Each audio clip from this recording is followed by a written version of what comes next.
예배 참석한 여러분들에게 하나님의 은혜와 평강이 넘치기 원합니다. 이스라엘 백성들이 두려워서 저주하기를 원하였던 모압 왕 발락은 용하다고 하는 선지자 발람을 데려다가 보고 저주케 하려 한 세 번째의 시도입니다.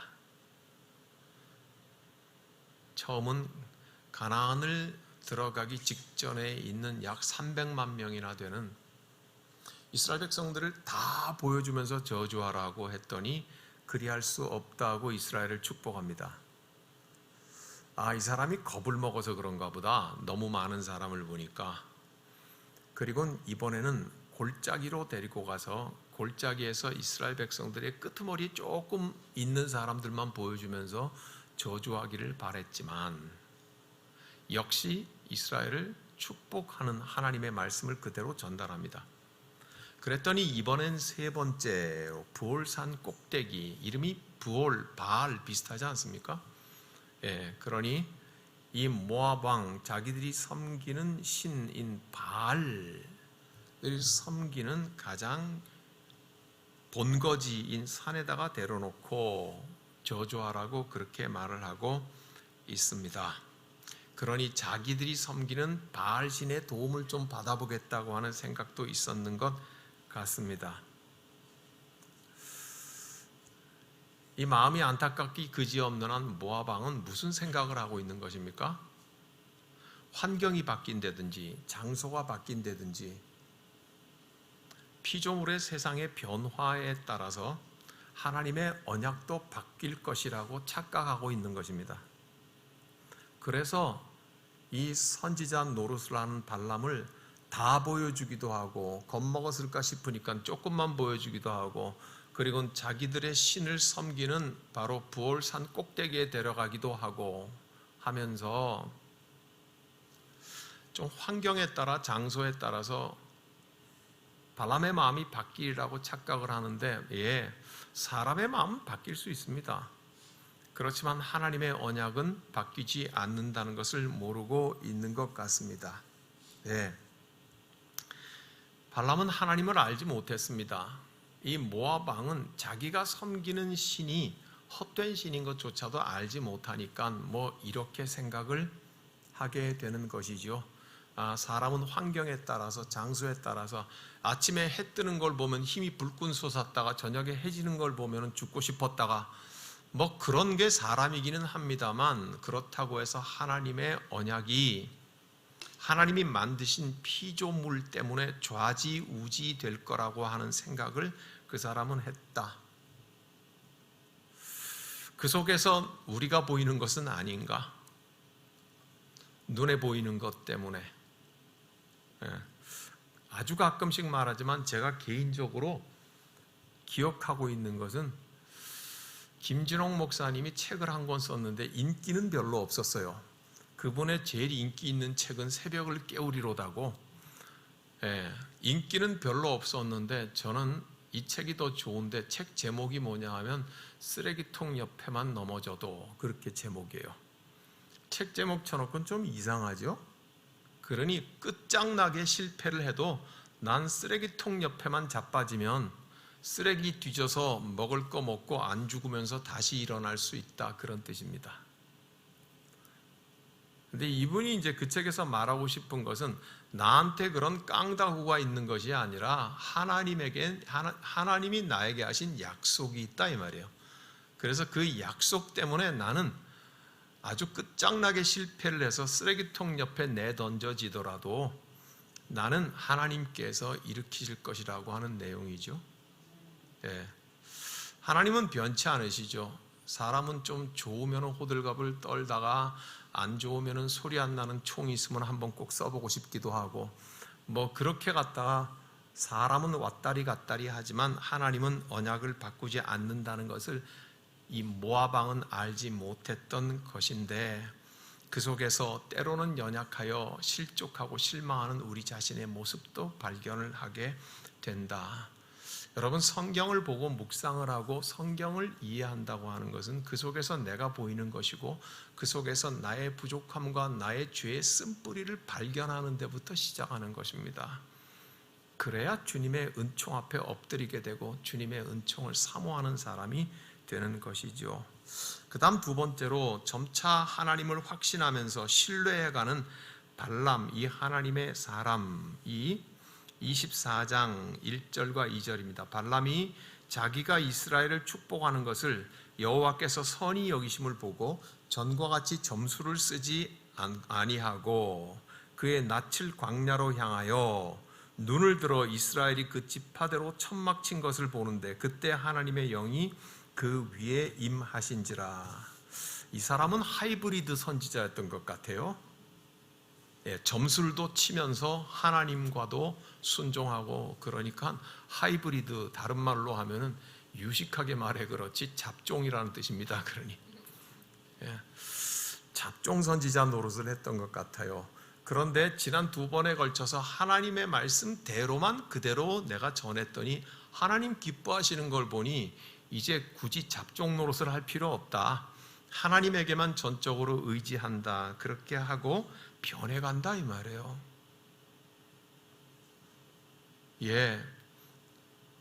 우리의 삶 속에도 이 하이브리드적인 요소가 얼마나 많은지 모릅니다. 저 성북구 도남동 어느 지역에 가면은요, 쫙 다 보살거리가 있어요. 대나무 깃발 세워놓고 점치는 데가 있는데 거기 예수 믿는 사람의 10 중에 3명이 점치러 간다. 이게 설문조사한 겁니다. 이런 거를 우아한 말로 하이브리드 신앙인이라고 말을 하고, 있는 그대로 번역하면 잡종 그리스도인이라고 말을 하는 것입니다. 발람은 점차 하나님의 은총을 체험해가면서 그 믿음이 자라가는 것 같습니다. 모든 그리스도인들의 과정은 사실은 그렇습니다. 오늘 어린이 주일이고 또한 동시에 어버이 주일의 한가운데에 있습니다. 우리는 누군가의 자녀들입니다. 우리의 성장 과정을 통하여서 자식으로서의 우리가 성장하는 과정 중에서 하나님의 은혜를 체험하기도 하고요, 또 우리가 부모가 되어서 자식을 키우면서도 하나님의 은총을 체험하기도 합니다. 저도 부모가 처음 되어봤고 여러분들도 부모가 처음 되어보셨을 것입니다. 전생에 뭐 이런 얘기 하지 마시고요, 처음 부모가 되니까 자식 기르는 것도 처음이어서 내가 실패한 젊은 시절 때문에 자식은 실패하지 않았으면 싶어서 자식에게 완벽을 강요합니다. 너는 이래야 된다고 저래야 된다고. 그러나 오늘 우리가 읽은 교동문에서 부모들아 자녀를 노엽게 하지 말라고 하는 것은 그런 일 때문에 있는 것입니다. 가끔 그런 생각을 해봅니다. 제가 나 20살 때보다는 잘하는 것 같다. 내 자식이지만 내가 12살 때보다는 제가 지금 더 나은 것 같다. 혹 그렇게 생각의 전환을 한번 하시어 본 적은 없습니까? 그러면 고만 자식을 향하여서도 야, 하나님의 은총이다. 어떻게 쟤가 나보다 낫냐? 내 속에서 나온 자식이 나보다 더 낫네? 그렇게 생각을 해야지 사람이 기쁨도 있고 자식에 대한 신뢰가 있는 것이지. 그럼 맨날 얘기해왔다. 너는 공부해야지. 뭐 남들은 공부하는데 뭐 이제 맨날 공부해야지. 한번 생각해 보십시오. 내가 고등학교 때 그렇게 열심히 공부했는가? 내가 중학교 다닐 적에 그렇게 열심히 공부했어요? 안 했잖아요. 근데 뭔 자식한테는 그렇게 가혹하게 공부를 시키는가 모르겠어. 그죠? 물론 처음 말한 대로 내 실패를 본받게 하고 싶지 않기 위해서 그렇게 한다고 하는 것은 핑계이지 너무 가혹한 거 아닌가요?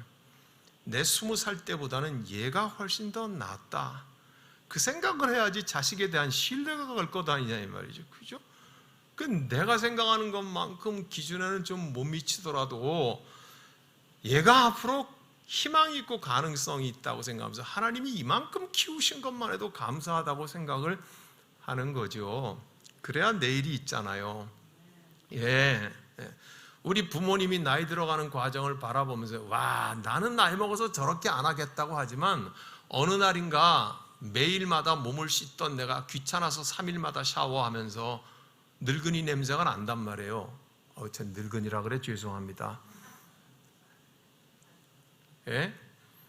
언젠가 우리 늙으신 부모님한테서 옷에서 맨날 음식 냄새, 양념 냄새만 퀴퀴하게 나던 거를 어느 순간인가 내가 땀 안 흘렸다고 옷 갈아입는 거 세탁기 돌리는 거 아깝다고 열흘씩 한 달씩 옷을 입더란 말이죠. 예? 이게 다 나도 나이 먹어가는 과정 중에서 하나님의 은총을 내 부모님을 통해 간접 체험하더니 나도 그렇게 하면서 야, 사람이 살아가는 것이 다 주님의 은혜겠구만. 예, 그렇게 한단 말이죠. 조금씩 변해가며 사람은 하나님 앞에 신앙의 철이 들어간다. 요즘 제가 그것을 아주 뼈저리게 느낍니다. 한 사람으로서 철드는 거는 죽을 때까지 안 들 것 같은 걸 아는데 신앙적으로는 조금씩 하나님의 은총이 나를 자라게 하시는구나 하는 생각을 해요. 예. 내가 나이를 먹어가면서도 하나님께서 나를 성장시키고 자라게 하신다는 것을 느끼게 하는 것 그 자체가 복이더라 이 말. 예. 우리 모두가 그렇게 되기를 바랍니다. 아브라함도 그랬고요. 신약 성경에 나오는 니고데모도 그랬어요. 요한복음 3장에 한밤중에 찾아왔던 그 사람이요. 거듭나야 하나님의 나라를 볼 수 있다는 말을 어머니의 태 속에 다시 들어갔다 나와야 되는 걸로 이해했던 이 어처구니 없는 사람 말이죠. 그는 점점 더 자라서 요한복음에 2번을 더 등장하고 마지막 등장은 예수 십자가의 죽음에 몰약과 향유를 가지고 와서 그 두렵고 살벌한 현장에 예수의 장례식에 당당하게 참여하는 사람이 됩니다. 자랐다는 얘기죠. 신앙이 깊어졌다는 얘기죠. 우리는 그렇게 깊어져 가는 사람입니다. 오늘 발람도 그와 같이 그랬습니다. 그는 돈 준다는 말에 너를 존귀하게 해줄게, 너를 특별하게 해줄까 하는 말에 마음이 왔다리 갔다리 한 사람이었고, 하나님께서 너 따라가라고 하는 말씀에 얼싸구나 좋다 따라 나왔는데 하나님의 중심과 자기의 중심과는 달랐던 사람이고, 그러나 그 과정을 거치면서 오늘 여기에 그는 진실로 하나님을 신뢰하는 사람이 되어가고 있는 것처럼 우리도 그와 같은 과정을 거치는 사람들이니 우리도 마침내 하나님을 전적으로 신뢰하는 사람들이 되기를 사모합니다. 그리고 나서는 그 뒷부분 3절에서 9절까지 이제 발람이 하나님의 말을 그대로 통절하게 전달을 하는 말씀입니다. 그러면서 이렇게 말합니다. 3절 그가 예언을 전하여 말하되 하고 자기 자신을 먼저 표현을 이렇게 합니다. 4절 하나님의 말씀을 듣는 자, 전능자의 환상을 보는 자, 엎드려서 눈을 뜬 자라고 자기를 표현하고 있습니다. 이전에 발람에게는 이런 담대한 표현이 없었어요. 이게 뭘 의미하고 있는 것입니까? 이제 나는 하나님의 말씀을 듣는 자가 됐고 전능자의 환상을 보는 자가 됐고 엎드려 눈을 뜰 수 있는 자가 되었다고 말함으로써 담대하게 자기 신앙 고백을 하고 있는 사람이 되지요. 그죠? 그러면서 이스라엘에 대하여서 복을 빌어 줍니다. 이게 하나님의 예언이고 하나님의 언약이다 그 말인 거죠? 네. 끝까지 이스라엘의 편을 하나님께서는 들어주십니다. 여러분 이거 잘 생각해야 됩니다. 어제 우리의 새벽 기도의 본문도 이 말씀이었습니다. 모압 왕은 큰 돈을 주면서 이스라엘을 저주하라고 그랬더니 하나님의 예언이 그에게 임해서 이스라엘을 축복하는 거예요. 편드는 거예요. 오늘도 지금 똑같이 편을 드시는 거잖아요. 그래서 생각해, 역시 하나님은 이스라엘의 하나님이야. 하나님은 역시 이스라엘의 편을 들어주셔.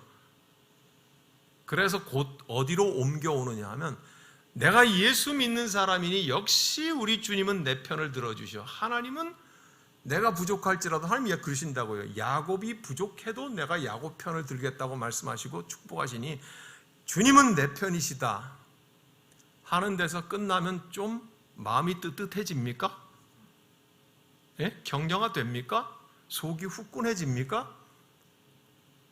잠시 그럴지는 모르겠지만 한 가지 더 알아야 되는 것이 있습니다. 겉으로 보이는 모양은 원수 앞에서 하나님께서 자기 백성의 편을 드시는 것 같지만 결코 그게 다가 아니고 그것은 오히려 더 적은 분량이에요. 하나님은 다만 하나님의 언약을 지금 지키시는 중이다 이 말입니다. 하나님이 나 이뻐서 예수의 피로 값주고 사셨으니까 나 귀해서, 나 존귀해서 하나님은 내가 허물이 많고 불쑥불쑥 죄의 쓴뿌리가 일어나와서 다시 범죄하여도 하나님 앞에 용서하옵소서, 알고 지은 죄 모르고 지은 죄 용서하옵소서 하면 주님 나를 다시 씻으시고 언제든지 나를 사랑하시고 내 편이다 라고 하는 데서 끝나는 것 때문에 그리스도인의 믿음이 자라지 못하는 거죠. 우리의 자라지 못함은 거기에 있습니다. 수십 년 예수를 믿었어도 그 중에 가장 대표적인 사람이 목사이고 저입니다. 하나님 앞에서 가장 뻔뻔한 사람이 되어 있지 하나님을 경외하고 하나님을 두려워할 줄 아는 사람이 되지 못하는 이유는 거기에 있습니다. 언제든지 주님 날 사랑하시고 내 편이시고 예수 십자가 내가 믿으니 주님 나에게 편이 되어 주신다고 하는 말은 하나님을 두려워하며 사랑하는 경외함이 흐려져 상실되고 하나님 앞에 빤빤함만 더 늘어나는 신앙 깊이 자라지 못하는 사람이 되어가는 것입니다. 하나님이 왜 날 사랑하시겠습니까? 하나님은 예수 그리스도의 생명으로 보증하신 하나님 당신의 언약을 지키시는 것입니다.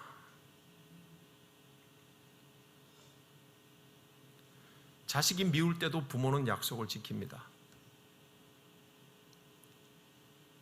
자식이 대학을 몇 번씩 떨어져서 삼수사수를 해도 또 그 엄청난 재수하는 비용을 댑니다. 부모는 부모로서의 도리를 지키죠. 이것입니다. 자식이 부모의 마음을 알겠습니까? 예, 그 말입니다. 하나님은 지금 원수인 모압 앞에서 이스라엘의 편을 드시는 게 전부인 것 같지만 그보다 더 놀라운 근본적인 것은 하나님은 당신의 백성들과 하신 그 언약을 지키시는 것입니다. 그러므로 이스라엘 입장에서는 우리의 부족함과 하나님을 원망하고 그래도 하나님께서 언제나 내 편이 되어주신다? 그건 이스라엘의 뻔뻔함이지 하나님을 경외함은 아닙니다. 내 이 허물 많음에도 불구하고 주께서 나를 사랑하시는 것은 당신의 생명 같은 언약을 지키시는 하나님이라는 것을 알 때 그때에 예수께서 가늠한 여인에게 뭐라고 말씀하셨는가 하는 것이 훅 들어옵니다. 나도 너를 정죄하지 아니하노니 가서 다시는 죄를 짓지 말라 하신 그 말씀은 용서받은 자가 용서하신 그 주님에 대한 경외함을 상실하지 않는다는 것입니다. 그래서 굳이 말하자면 원수인 모압 앞에서 이스라엘을 편드시는 것은 49%쯤이고 하나님 당신이 자기 백성과 맺은 언약을 지키는 게 51%인 거예요. 우리는 그 차이 앞에서 하나님 앞에 두렵고 떨림의 경외함을 상실하지 않는 자가 될 수 있는 것입니다. 8절에서 이렇게 말하지 않습니까? 하나님이 그를 애굽에서 인도하여 내셨으니 왜 인도하여 내셨습니까? 하나님의 언약 때문에. 9절 뒷부분에 너를 축복하는 자마다 복을 받을 것이요 너를 저주하는 자마다 저주를 받을지로다. 누구에게 하신 말입니까? 조상 아브라함에게 창세기 12장 3절에서 하신 약속이고요. 그 후손인 이삭이 야곱을 축복할 때인 창세기 27장에서 했던 말입니다. 하나님의 언약이 이렇게 살아있다고 하는 것을 이 광야에서 하나님께서 보이시는 것입니다. 하나님이 우리처럼 변덕스러우시면